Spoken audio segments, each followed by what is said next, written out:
Welcome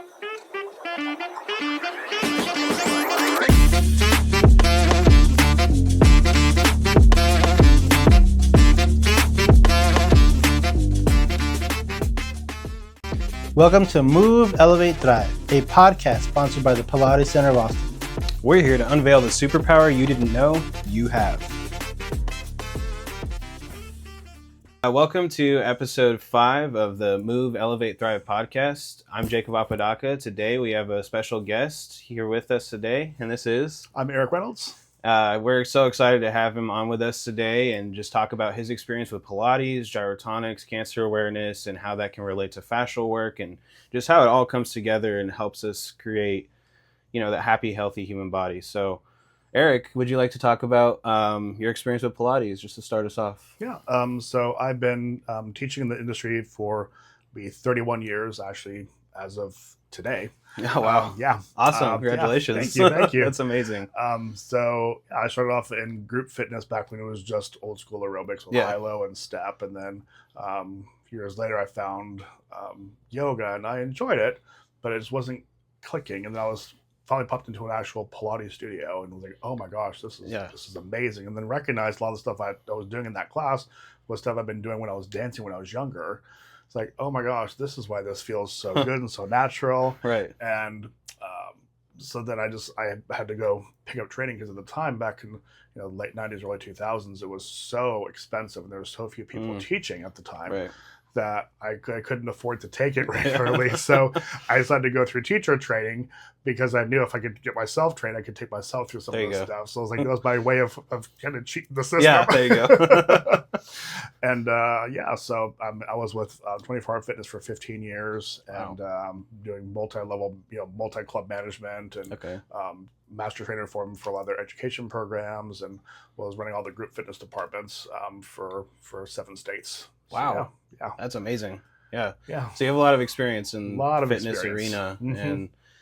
And how have you, as a Pilates teacher, how have you felt that it impacted yourself, your own personal fitness, or just your mindset in general? I mean, honestly, I really got into it because it felt so good. Yeah. It just felt natural. It felt, I was beating my body up so hard in the gym, lifting and going in and doing boot camps and just hardcore athletic workouts.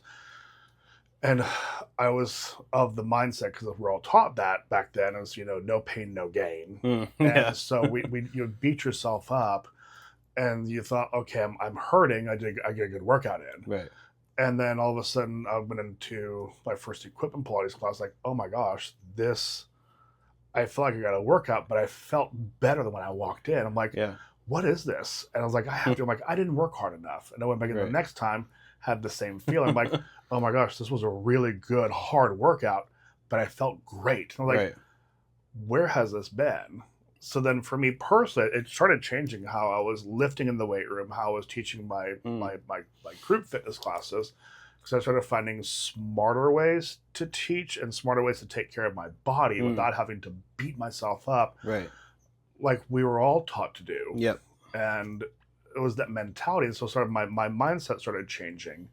And, through my first certification, I wasn't really sure what to teach. My first Pilates, I wasn't sure. I got all the exercise, but I didn't really understand the whys, and I just didn't grasp it fully. So I picked up a second comprehensive training, and it started making more sense. And my teacher was like, you have permission to do this. You can do this. I'm like, oh, this isn't black and white. There's a gray area. I'm allowed to be in the gray. This is great. And that's why I went from classical to contemporary Pilates, and then understanding there's this gray area that you could teach in, which was that from the fitness world, which sort of started making more sense. Yeah.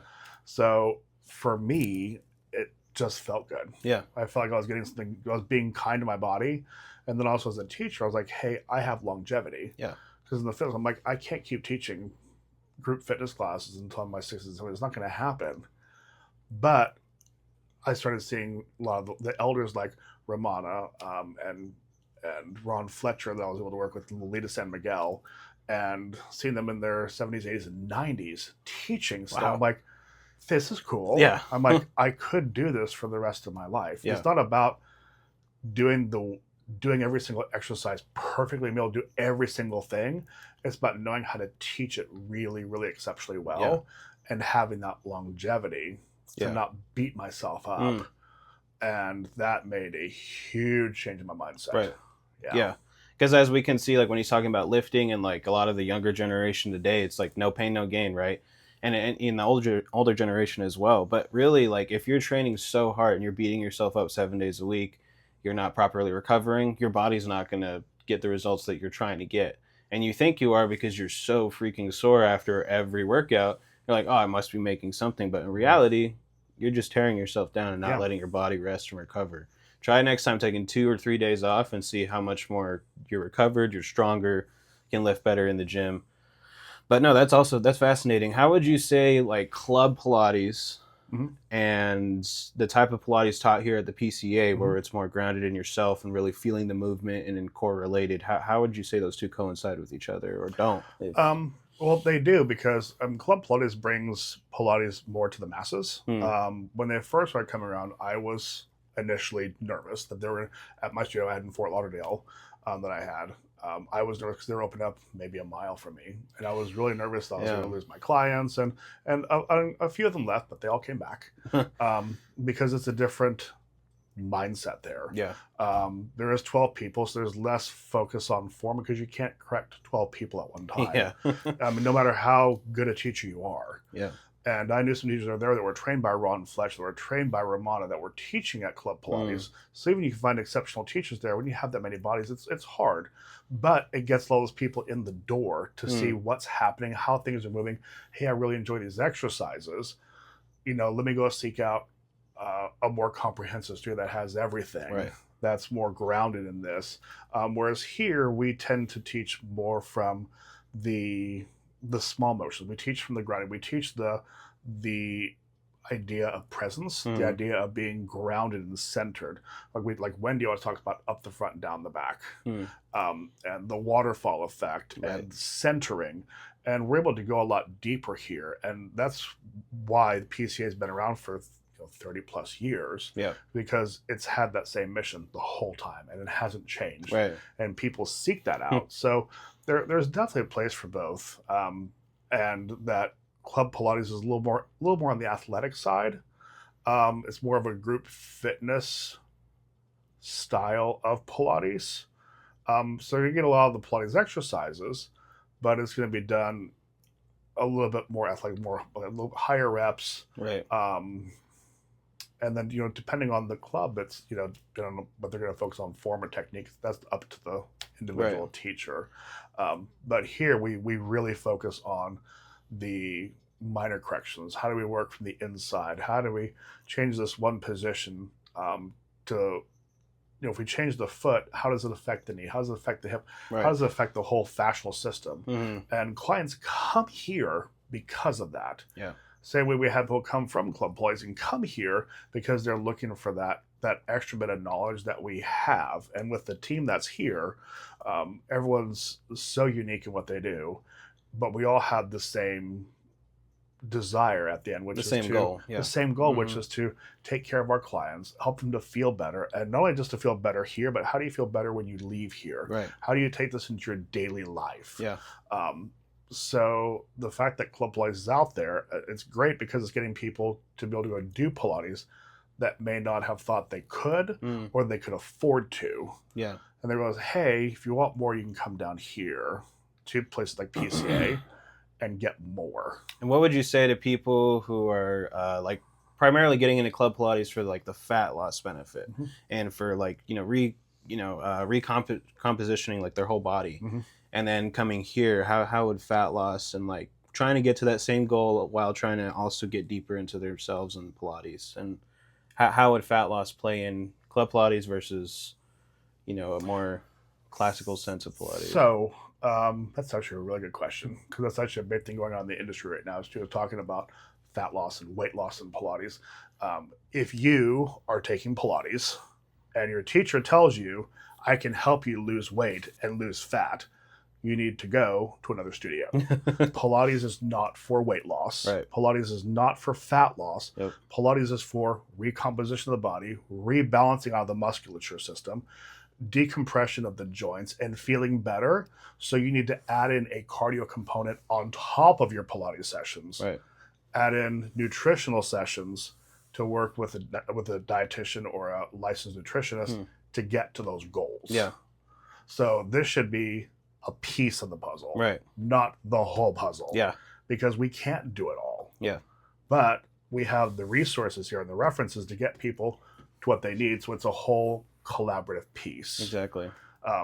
Because Pilates is not for weight loss. Yeah. If it's taught as true Pilates, you're going to get a different shape. It's going to change the composition of your body. It's going to change how you're toned, how you are shaped, how you're moving. It's designed to change how you feel in your body, how you are present in your own space. Right.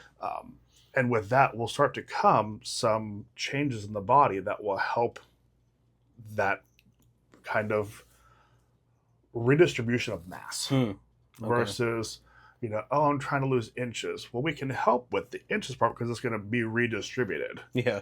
Because we're going to get things lengthened and opened up and decompressed. So things are going to wind up more open. So it's going to change how the body looks, but you may still be at the same weight. Yeah. Okay. Yeah. Yep. And so like that there is a perfect example of how that's just one piece of the puzzle. Like your body is so intricately laid out. So how can you just pick one thing and be like, this will make me lose weight if you're not going to change anything else? You can't just keep eating horribly or not watching your diet or however you take care of yourself in your daily life if you're not doing everything else that is necessary for the body. Yeah. So thank you for that explanation. Yeah, you're welcome. And also, if people are just here, if this is the first stop to their start of their journey, that's an awesome start. Yeah.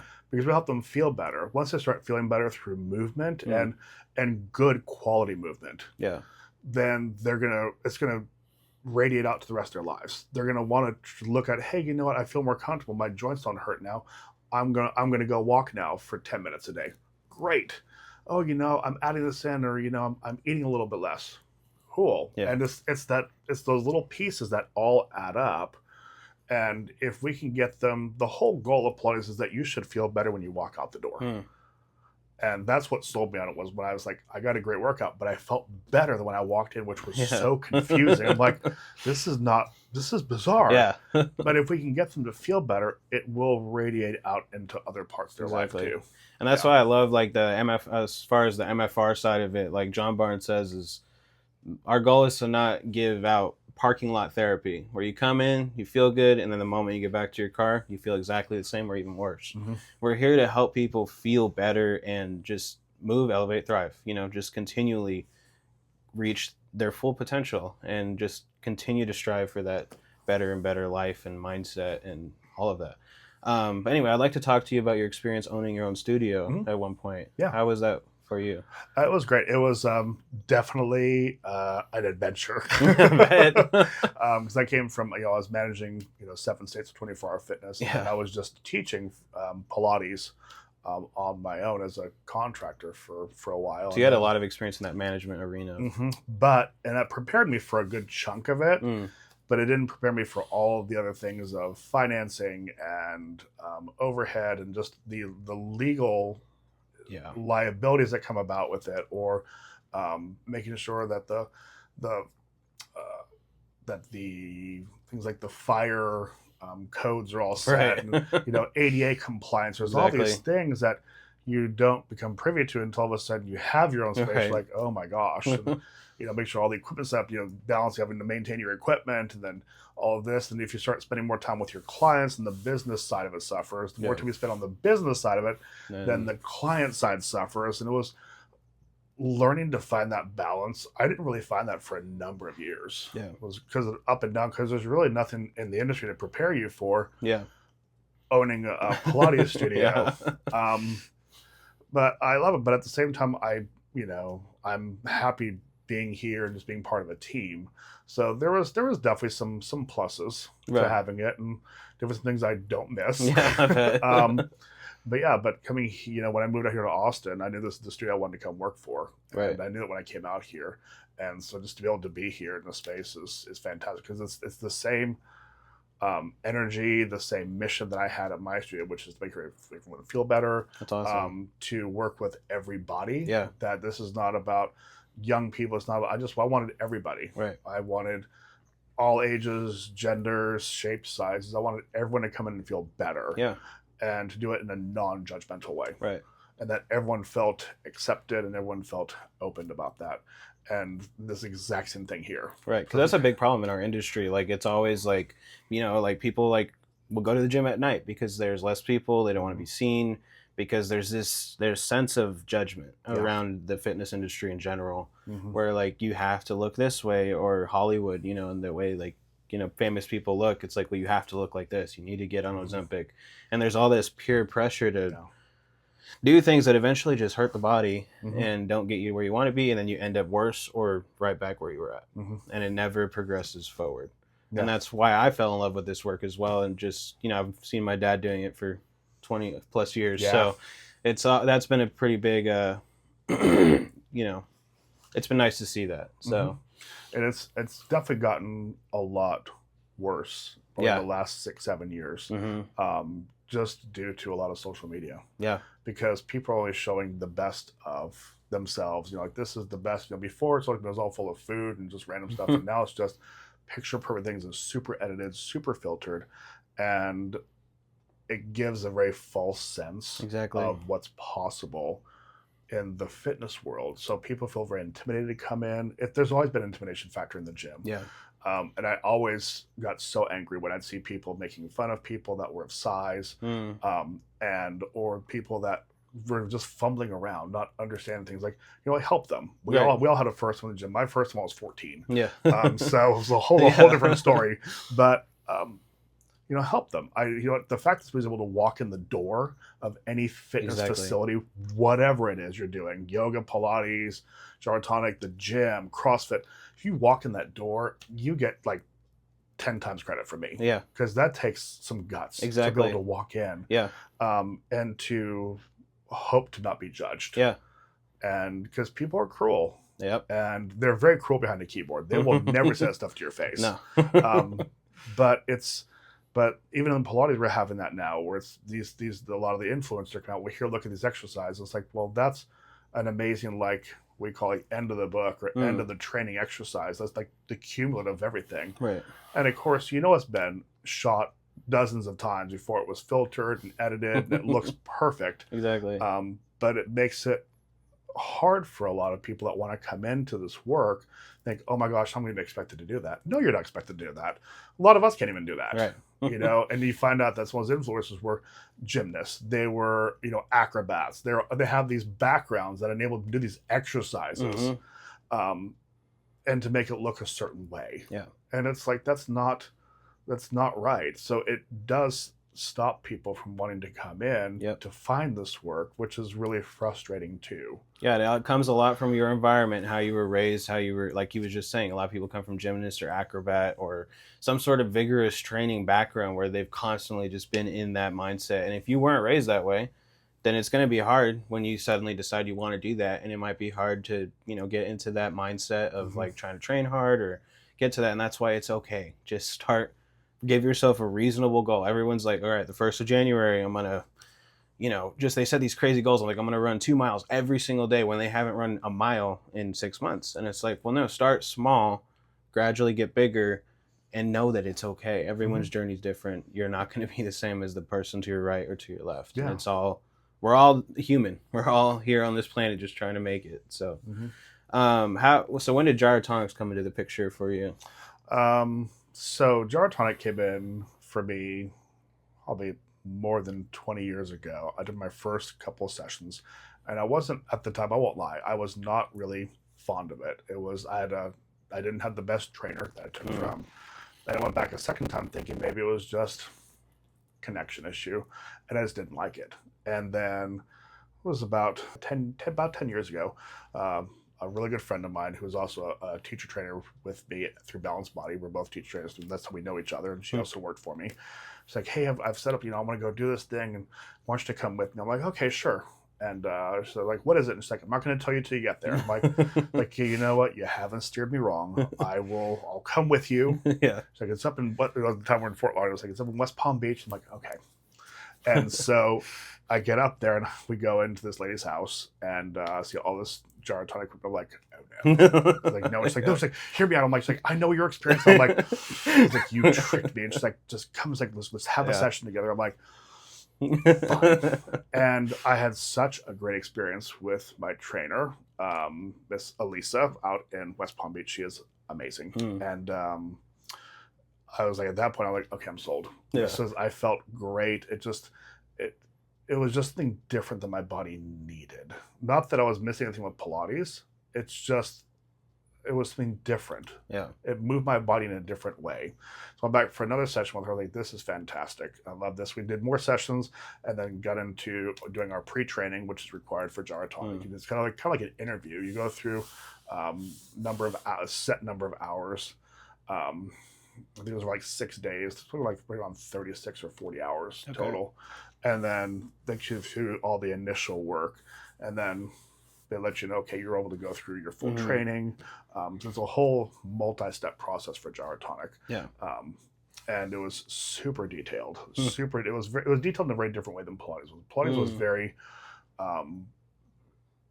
You can take Pilates from two ways. You can take it from the choreography standpoint, and if here's all the exercises, here are the moves, or you take it from the anatomy standpoint. If here's all the origins and insertions, all the anatomical pieces, and my background's in sports medicine, so all that stuff jive with me, but also the choreography side. Right. So I had all that, but we're so overly detailed in Pilates. We teach to this fine place, and gyrotonic was more about the feeling. It wasn't about the clean perfection. Put this here, put this here.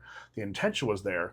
Once you're losing the movement, then you go in and clean things up. Right. But it's about how do you feel during this? How does this move? And not moving the muscles, talking about moving the bones. And once I started thinking about having to remove the bones rather than the muscles, it changed my teaching. Interesting. And I started noticing my teaching was changing in Pilates because of that. And all of a sudden, things that were making sense to my clients were making more sense because everyone knows where the bones are. Yeah. And if you move the bones, the muscles move. Yeah. And because they're all connected to it's all connected. Bones, muscles, fascia, it's all connected.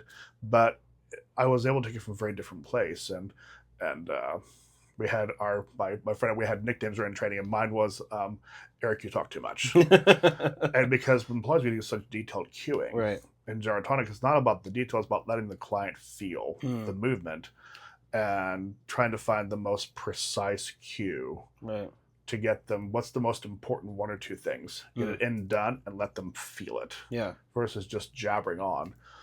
And that changed my teaching too. Yeah. And so I went through the full teacher training and I loved it. And so I'm like, you know what? If I don't teach this to anybody else, I've got this for myself, and this it did so much for my neck and my back, especially with my herniated disc in my neck. It just changed how I was moving, right? And things that weren't accessible to me in Pilates before now opened up because now I had mobility in places I never had before. Yeah, I didn't know things were supposed to be that mobile. Yeah. And it's still a constant work in progress, right? But it started changing how I felt about things and just how I moved and how I moved other people. And went through. So it was a fantastic journey through that. And the more I do it, the more I love it. Yeah. And that's why it sounds like a lot like myofascial work, because in there we're still trying to feel, but and the only cues we're giving is just encouraging the client to feel like where our hands are placed on their body, and it, specifically what muscle group or fascial group we're trying to target. And most of the time you're going to feel the muscle, but as long as that patient is relaxed or the client is relaxed and you have that really good connection, it's amazing what can happen. And just feeling the movement underneath your hands is insane just with simple touch. Yeah. So that's why I love that. It's about the feeling because like, I don't know about you, but like I don't like chiropractors because it's all about forcing. It's all about forcing this bone to go back into this place. But what's that going to do to all the surrounding connective tissue? What's that? It's going to just pull it right back. And that's why a chiropractor, in my opinion, is just like a prescribed once a week thing that you pay for every week Mm-hmm. and nothing actually gets done. Whereas gyrotonics, Pilates, fascial work, you're continually moving forward Mm-hmm. and you're getting better and you're finding new areas of subdued tension Mm-hmm. that you didn't even realize you had. Yeah. And that's what's so cool because, like, you know, I've talked about this before working with my kid. He's 2, and like working on his fascia, he releases in a minute. Mm-hmm. Whereas like we'll take 5 to 10 minutes because we've had more time to receive trauma, trap it, and even if we don't realize we're doing it, our body does. Any trauma, physical or emotional, we hold on to in some way, shape, or form. Mm-hmm. So anyway, that's just amazing. Going off of the feeling, because we operate off of feeling. Yeah. That's how we are as humans. So it only makes sense for when we're trying to heal ourselves and get better. So yeah, that's awesome. So you kind of already talked about how that affected your Pilates training. And I know you wanted to talk about your experience with cancer awareness, and have you had any experience dealing with people with cancer or? Oh yeah. So I got into doing cancer. I became a cancer exercise specialist during the pandemic. Okay. My same friend that I did my gyrotonic training with, she and I went through the cancer training Awesome. together. We're training buddies. We do all of our stuff together. Yeah. And so both of us had always wanted to do the cancer exercise training, but it was a lot of time and it was going to be weeks away, and we couldn't afford to do that. Yeah. To be away, and it was just expensive, and just didn't have the time to be away. Yeah. So when the pandemic happened, like, oh my gosh, it's a little virtually. I've got time for this. Yeah. And so we went through it. And at the time, my mom, she was still living on her own, and before she got admitted into the nursing home for dementia, she got diagnosed with breast cancer. And so I was trying to work with her, and I was like, you know what, and I already had friends that had gone through cancer, and so I said, you know what, this is just the right time, the right thing. And so I went through the training, which was absolutely exceptional. It was through the Cancer Exercise Training Institute setting. Okay. And Andrea Leonard is in charge of that, and she created that way more than 30 years ago. Wow. And I think there's 14,000 of us globally now. Wow. That are cancer exercise specialists. We all have different specialties. Like mine's more in Pilates. My friend Patty's more in Pilates. Other people, so you take your specialty and you push it into that, and you kind of work it in. So they train you for all cancers, but you can specialize in things. We have our manuals, so when I find out who's got cancer, I have a list of questions I'll ask them, like, hey, have you done this? What kind of cancer is it? Are you in treatment? Are you in remission? Where are you in the process? Have you been cleared by your doctor? Yeah, of course. Do you have any lymphatic issues? Because that's one thing that a lot of doctors still aren't covering with their patients is lymph nodes and lymphedema. Yeah. And, thankfully, the ones I've been working with all have lymphatic drainage therapists they work with before I even got to them. So they're already That's way awesome. ahead of it, which is awesome. Yeah. Because once the lymph nodes get cut or nicked during a surgery, there's a risk for lymphedema for the rest of your life. Yeah. And it can be life-threatening. Because they can't reform as well as the rest of the tissue. It's once it's cut, it's cut. It's cut. And basically, we think about the lymph system as a highway system. So if you close off the exit, like here in the studio, you close off that exit, well, the lymph may need to drain in there, but now the exit's closed off. Right. So it has to go to the next place, and it's just going to pool there. Yeah. It's not going to move. And all of a sudden, the swelling starts to happen, and lymphatic drainage does not happen. So it has to be done manually, because the lymph system is not a pump system. It's not moving on. We have to move it. Right. So that's why movement and exercise is so important for everyone, including especially people who are going through cancer and chemotherapy or any kind of treatment. And just to keep everything moving around, because the more you move, the more the lymphatic system moves. Yeah. And just to add real quick, what's crazy is I know someone who's gone through 8+ years of training in the medical field. I won't say exactly what, but they did not know really much about the lymph node system.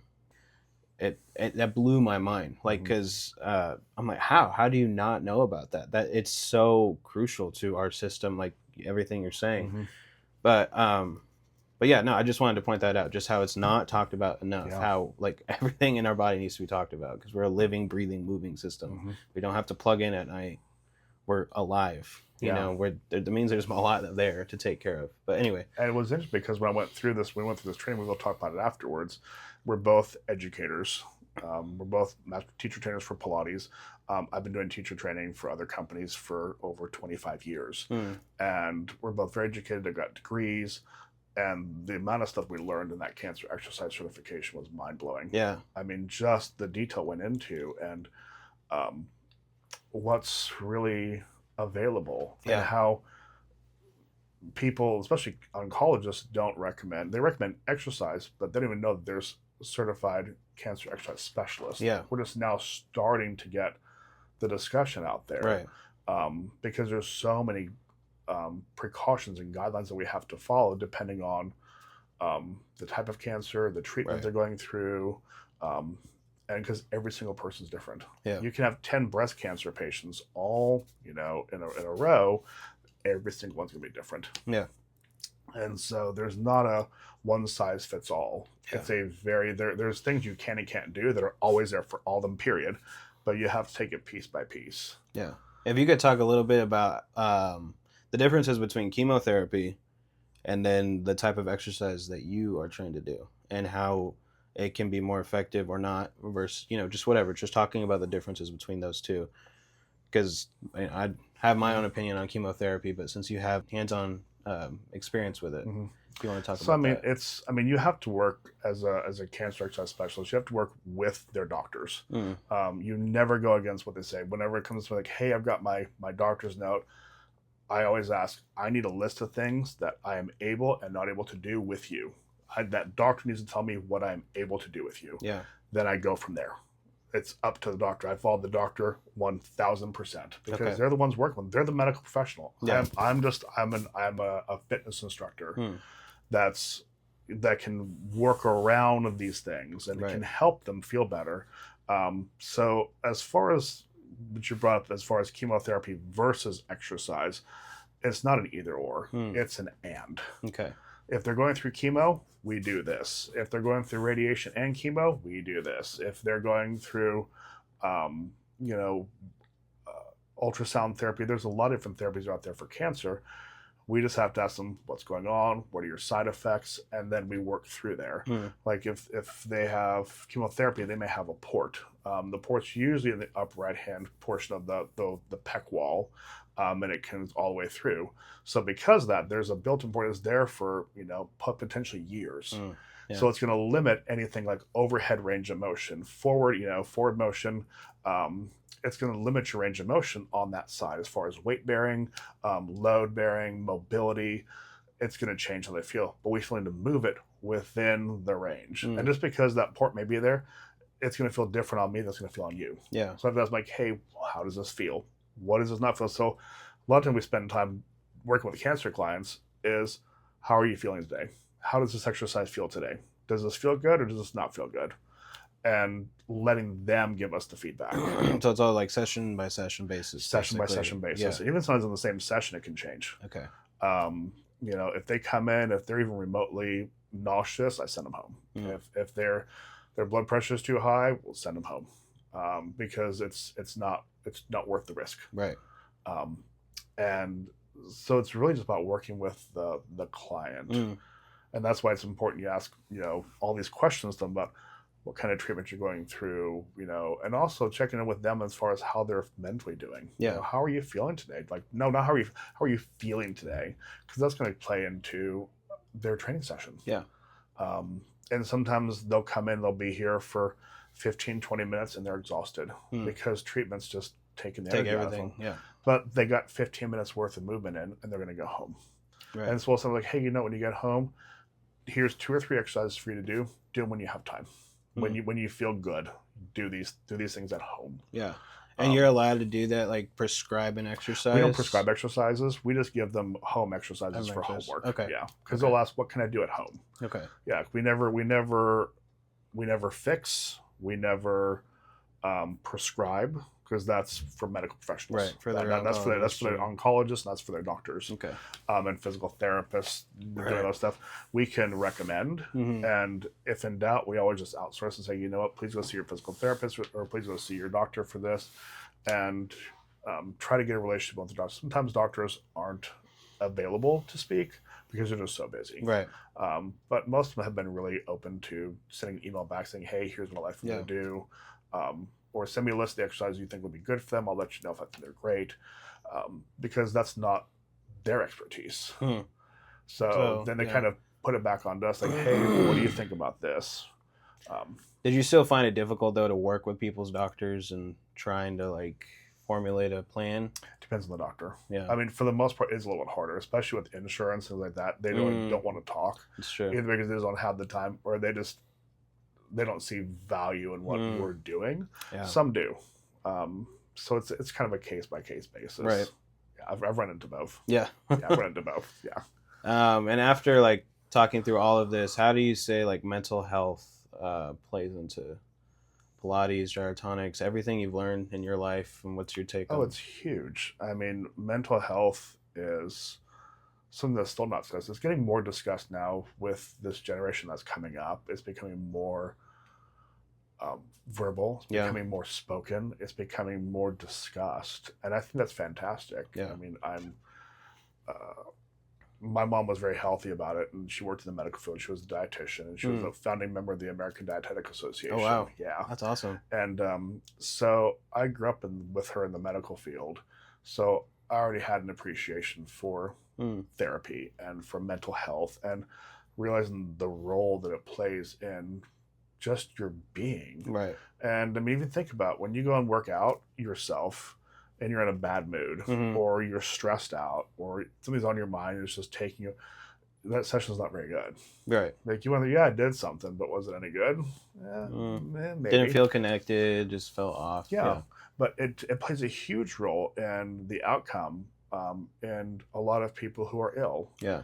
You look at people who are sick that have a positive outlook, they'll tend to do better because they want to do better, and self-talk and body talk is a huge thing. Yeah. And the more you can say positive things to yourself, the better feedback you're going to get from your body, the better outlook you're going to have on your life, and you're going to get just more of what you're looking for out of your sessions. Yeah. So I think it's usually because we do wind up, especially one-on-one sessions, you get with doing MFR and massage, and you wind up talking. Some people talk more personal than others. Others kind of keep quiet about it. But we're with them for a couple hours a week. Eventually they start to open up about things. Right. And if you can guide them in the right place for it, that's fantastic. And that's why I think it's so important to have that relationship with your client and be like, I am here for you. You're in a safe space. Just feel okay to release any tension that you feel in your body or an emotional tension. Maybe not emotional, but maybe just mostly physical, but it still will play such a huge role. But emotional, and you've noticed this too when you do MFR work, and there's doing exercises in Pilates or gyrotonic or just movement. All of a sudden, an adhesion comes undone, and you all of a sudden it's carried all that trauma. I've had people cry. I've had people start screaming, just all these emotional reactions based on all that trauma finally getting released. Yeah. And like when I had my herniation in my neck, and my massage therapist was working on it, and she finally got that one adhesion around my shoulder blade. Oh my gosh. It was the emotional roller coaster I went on for the next few minutes was massive. Right. And that was just me personally. But I've seen it with clients just release pieces of their body and just have those start crying, just getting emotional, and it's like it's totally fine. They're like, I'm so sorry. I'm like, no, it's okay. It's okay. It's okay. Cry it out. It's good stuff. And what it's interesting is I've had one person where I treated him, and he went home and had this huge emotional response. It wasn't during the session, but he got home and he's just like, dude, I haven't cried that much in forever. He's like, what did you do? And it was just because his body released just that little bit. And it was truly amazing because like with you, like you knew where that tension was and it released, but some people don't even know. And they'll still release this huge emotional response. And it's amazing. It's beautiful to see. Yeah. Because like any little thing you do, anytime you bump yourself, that's a micro trauma. That's something your body accepts, holds on to, or lets go immediately. It's hard to say what, but that's how easily we hold on to stuff. And but anyway, I just want to talk about mental health. And like for me personally, like in the gym, that's why I love the gym, because it just helps me feel better. It helps me like gives you that sense of accomplishment. You feel worked. You're working your muscles. You're working yourself. You're pushing yourself to the limit. And like, if you are just trying to start out, like if you're having a rough go in your mental health and you're trying to like use exercise as an avenue, don't be afraid. Like we're talking about, just get in there, just do it. The important thing is, like Eric was saying earlier, once you just get in the door, that 10 times credit to you. Mm-hmm. You made it to the gym. That's awesome. Now go do it. Nobody cares. Just if you think about it, nobody cares. They may be looking at you, but ultimately, all that matters is you and how you feel, because you have to get yourself through this life. Yeah. And there will be people there to help you, but ultimately it's up to you for making that first step. So anyway, just wanted to talk about that. And the biggest thing also is just finding something you enjoy. Exactly. Yes. People always like, which one's better, Pilates or gyrotonic? like honestly, which one do you like? Yeah. What do you like doing? Then do that. Yeah. One's not any better than the other. These things should all complement each other. Mm-hmm. And I know people say, well, this is better than the other. I'm like, no, they're all good. Yep. For very different reasons. Mm-hmm. And you just need to find something that you enjoy doing. If you enjoy doing it, you're more apt to keep going and doing it. Exactly. And that's why, like with MFR, like what John Barnes was talking about, there's 8 billion people in the world, or over that, right? So that means there are 8 billion plus different fascial patterns, different body patterns, different structures. Mm-hmm. So how can just one thing be it and that's it for everybody? No, it can't. That's why there's so many different modalities out there in terms of exercise and healing and self-improvement, because there's something different for everyone. Mm-hmm. And one person found something that worked great, and it worked great for a huge subset of people, but it may not work great for you. Mm-hmm. And that doesn't mean you're weird and different. It just means you need to find something else. Yeah. Exactly what Eric was saying. If it feels good to you, keep doing it. Don't stop just because someone's like, no, it's wrong. But if you feel fine, feel great. Unless it's something like crazy, obvious, it's not good for you. That's for a whole other podcast. Yeah. Exactly. Anything else you wanted to add, or anything? No, I mean, the important thing really is just, I mean, if you're, we're talking a little bit about that mental health piece. If you get a chance, to work with a therapist, even just for a mental tune-up, like once a year, just to check in and just see what's going on. That makes a huge difference. Just have somebody in your life, either that you really trust or that's, a legitimate professional, to be able to take you through some of that trauma. Mm-hmm.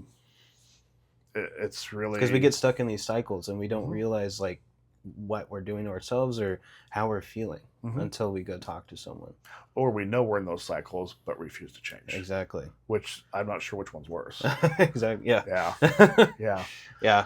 But I mean, if you just find something that's going to move you, that you're going to enjoy doing, that's what's important.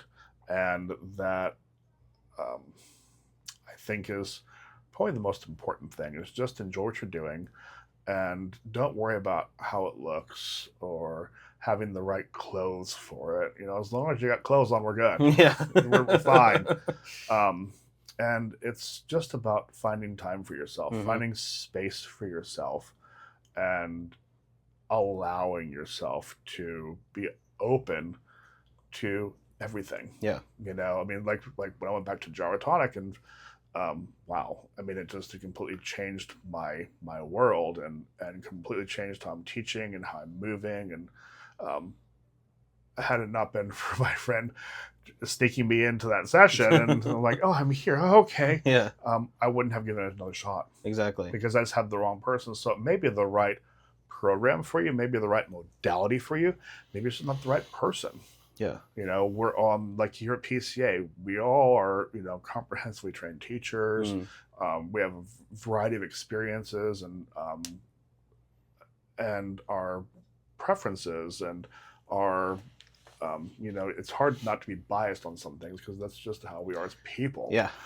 But there's something here for everyone. So somebody may work great with me. The next person may not be a great fit for me. And that's okay, because there's a bunch of other people here they can go with. Yeah. And they're here, they're moving. Awesome. Yeah. And now adding an MFR in here, gyrotonic opened up a lot of new people's bodies in here and opened up a whole new space in the studio. And now adding MFR into this also, it's going to be even making PCA so much more of a complete place for everyone. Yeah. Um, Just an all around encompassing everything. To find movement, to find freedom in their own bodies. Exactly. And to feel healthy. Yeah. Because this is going to open up all the trauma. It's going to open up all the movement patterns. It's going to help people feel better. Yeah. Be able to go out and just enjoy their lives, be able to play with their kids, or their grandkids, or go on vacation, or quite a few of my clients are older and live on their own, and they're a little nervous about being by themselves. Exactly. So this gives them, hey, I can get off the floor. Yeah. Hey, I don't have to worry about falling now because I'm strong. Yeah. I'm balanced out, and it's just those little things. Yep. It's not about how I'm looking; it's about how you're feeling. Exactly. And just checking. I check with my clients after every session, like, hey, how are you feeling now? You feel better when you came in? Any questions? And they all almost always feel better than when they came in. Yeah. And that's huge. And just like what he was saying, he needed to find just the right teacher, right, to get him back into gyrotonics. And once he did, he loved it. Mm-hmm. And the important thing is that he did it. And he, his friend did trick him into it, right? But I'm glad you did that. But exactly. And he still went and did it. And he loves it now. And that shows you, like what he was saying here at the PCA, there's something for everyone. Don't stress about it. The important part is just doing, finding, keep searching. Because ultimately your body is your temple. And you got to live on this earth, right? So make it the best that it can be. Make it something that you're happy with and comfortable with. But I think, and no matter where you go work out, or where you find your therapy, or the MFR, massage, or mental health, just make sure you're comfortable in the space. Yeah. Make sure it's a space that you feel the good energy in, and that you feel safe, and that you feel seen. It's important to check those things out. Exactly. Yeah. I love what you said, mental tune-up, like at least once a year. Mm-hmm. That's so important. It's super important, and it's. I see a therapist regularly just for taking care of myself. Yeah. And I'm in such a better place now, mentally and emotionally, for the last than I ever have been in my entire life. Awesome. And it's nice to be here and not be so in my own head and in my way. Yeah. I've been in my own way for a really long time. And second guessing, and a lot of imposter syndrome of, I've been teaching for this long, but should I be teaching? It happens to all of us, right? And the longer you're in an industry, you get that even a little bit more of, am I in the right place? Am I doing this right? Yeah. But I also think that's healthy too. It kind of keeps the ego in check. Exactly. And but there's so many different new things coming out every week, it seems like, and you're like, wait, what? I can't keep up with this. And I've been teaching this for so long, and that's interesting. That's when you add modalities into what you're doing, you add another specialty in, you make sure that it complements what you're already doing, that it's still part of that same mission that you were on. Because there's amazing stuff out there that I don't teach, but I recommend to my clients because I don't teach it because it's not in my wheelhouse, or I don't have time. You can only do so much. Yeah. So many hours a day. But if you can, just reach out to people in the community and know where things are, and just find things that complement your life and your lifestyle. And if you're an aggressive, hardcore person, doing the detailed work might not be for you. It might be for you later on once you're, but then people who are super detail oriented may not do well in something like a boot camp or CrossFit. Right. So it's trying to match the personality to the program. For sure. But something like MFR is good for everybody. Yeah. That's your dad took me through some of that stuff a while back, and he worked on my low back and my hip, and wow. Yeah. I mean, it was really just one session. I was like, whoa. It was just amazing work. And, it's, really good stuff. I love it. Yeah. Awesome. Well, grateful to have you on. Thank you for agreeing to come on. You're welcome. Thanks for having me on. Yeah. Thank you for answering all of my questions. And, so thanks for watching us on episode 5. Super thankful to have Erik here. You can check him out. Yeah, so you can find me on Instagram at Erik Reynolds Fitness, and I'm also the same on Facebook. I'm here at the Pilates Center of Austin. You can come see me here for Pilates, cancer exercise, or gyrotonic. Exactly. Yes, he's a wonderful teacher. He's been here a while. Great guy. Come see him. Come check him out. Anyway, thank you for watching. Keep tuning in for the next one.